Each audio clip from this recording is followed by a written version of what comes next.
Yo soy el buen pastor, que da la vida por sus ovejas.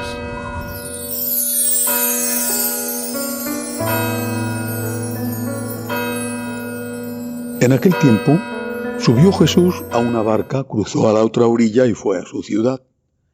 En esto le presentaron un paralítico acostado en una camilla. Viendo la fe que tenían, dijo al paralítico: «Ánimo, hijo, tus pecados quedan perdonados». Algunos de los escribas se dijeron: «Este blasfema». Jesús, sabiendo lo que pensaban, les dijo: «¿Por qué pensáis mal en vuestros corazones? ¿Qué es más fácil decir? ¿Tus pecados te son perdonados?» o «Levántate, echa a andar». Pues para que veáis que el Hijo del Hombre tiene potestad en la tierra para perdonar pecados.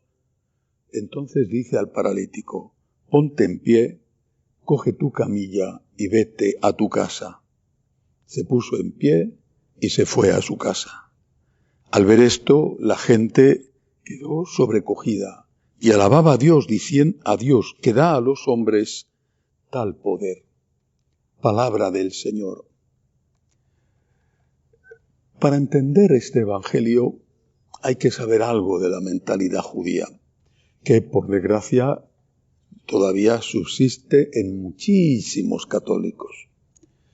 Los judíos en general pensaban que las desgracias de la vida, las enfermedades, por ejemplo, eran castigos debido a los pecados de los que lo cometían. Si estabas enfermo, Dios te había castigado. ¿Por qué? A veces los pecados eran manifiestos, otras veces serían ocultos, pero Dios te había castigado. ¿Cuántas veces no pensamos esto y no lo decimos? A este le ha castigado Dios. O lo decimos de nosotros mismos: Dios me ha castigado. ¿O por qué me ha castigado Dios? Si yo no he hecho nada malo, ¿por qué me ha castigado Dios? ¿Por qué este otro que es mucho peor que yo? Eso algunos lo piensan. Porque este otro tiene éxito, le va bien en la vida, sus hijos son sanos. ¿Por qué me ha castigado Dios? Este es un modo de pensar que no tiene nada que ver con el catolicismo, con el cristianismo. Pues según este modo de pensar, Jesucristo sería el gran pecador y Dios, que permitió su muerte con una tortura espantosa, Dios le estaría castigando. Y eso es precisamente lo que pensaban los judíos. Y de hecho hay un fragmento en la Biblia que dice: «Maldito el que cuelga de la cruz». Los sufrimientos de la vida no son un castigo de Dios.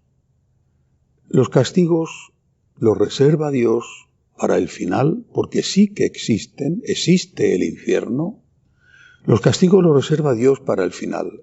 Y las cosas que nos suceden malas en la vida o son culpa del pecado de otro o son culpa de nuestro pecado. Si tú fumas y te viene un cáncer, ¿es un castigo de Dios o es culpa de que has hecho algo malo?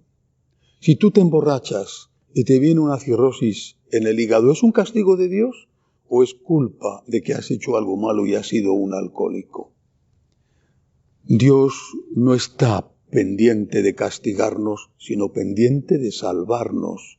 Dios es nuestro Salvador. Ha venido a salvar y no a castigar, lo cual no significa que los castigos no existan. Existen, no hay que olvidarlo, aunque algunos digan lo contrario, existen al fin. Al final, el que muera en gracia se salvará y el que muera en pecado se condenará. ¿Por qué entonces Jesús habla comparando al paralítico enfermo con un pecador? ¿Por qué habla de eso? Porque era la mentalidad que tenían los que estaban ante él. El paralítico era un pecador, si no, no sería paralítico, como si los que no son paralíticos no fueran o no fuéramos pecadores. El paralítico era un pecador. Dios le ha castigado con la parálisis. Poniendo eso a su nivel, Jesús aprovecha para dar una gran enseñanza. Y por eso le dice al paralítico: «Levántate, tus pecados quedan perdonados». Porque ellos pensaban que si estaba paralítico era por culpa de sus pecados. ¿Cuál era la lección que quería dar el Señor? que Él, dice, el Hijo del Hombre, está hablando de sí mismo, el Hijo de Dios, Él sí puede perdonar pecados. Él. Los que lo ven concluyen diciendo, daban gloria a Dios y estaban sorprendidos que había dado a los hombres tal poder. Los hombres no tenemos poder de perdonar los pecados. Es Cristo el que perdona los pecados. Es Dios el que nos perdona. Los sacerdotes somos canales de la gracia, instrumentos. Es Cristo el que perdona, es Dios el que perdona. Y eso lo dice el sacerdote y lo recuerda al penitente cuando recita la fórmula de la absolución. Entonces recuerda que es Dios el que perdona. Y conviene decirlo una vez más, porque a veces te encuentras con personas que dicen, ¿para qué voy a ir yo a contarle mis pecados a un hombre que es tan pecador o más que yo? Y es posible que tenga razón de que ese sacerdote es tan pecador o más que el penitente.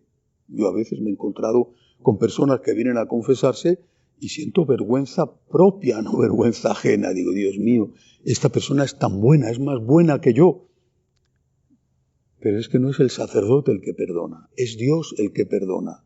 Y tú no le estás diciendo tus pecados, pidiendo perdón por ellos a un hombre, sino lo que estás diciendo a Dios a través de un hombre. Sin eso, la confesión no tendría sentido. Ningún sacerdote puede perdonar pecados. El sacerdote perdona en el nombre de Cristo. Es Cristo el que perdona a través de él.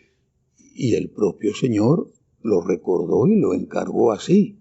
Cuando dijo que nos daba a los sacerdotes, en realidad lo dijo de los apóstoles, el poder de perdonar los pecados.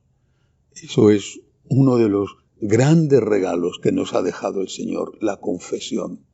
El poder de perdonar y el poder de recibir el perdón. Claro que hace falta algo fundamental, estar arrepentido. Si no estás arrepentido, es que ni siquiera pides perdón. Si no estás arrepentido y no tienes el intento serio y honesto de corregir tu comportamiento, seguramente ni siquiera pides perdón. Pero esa es una condición fundamental para que los pecados sean perdonados. ¿Cómo vas a pedir perdón de algo que no te avergüenza haber hecho o de algo que tienes el propósito de volver a hacer? El Señor tiene como misión salvarnos, perdonarnos. Para eso ha venido, para perdonarnos, para abrirnos las puertas del cielo. Lo único que necesita de nosotros es un poco de colaboración. Quiere entrar en nuestra casa, pero no saltando por una ventana.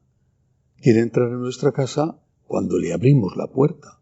Quiere perdonarnos cuando nosotros, con humildad, delante de un sacerdote le decimos, Señor, soy un pecador, perdóname. Que así sea.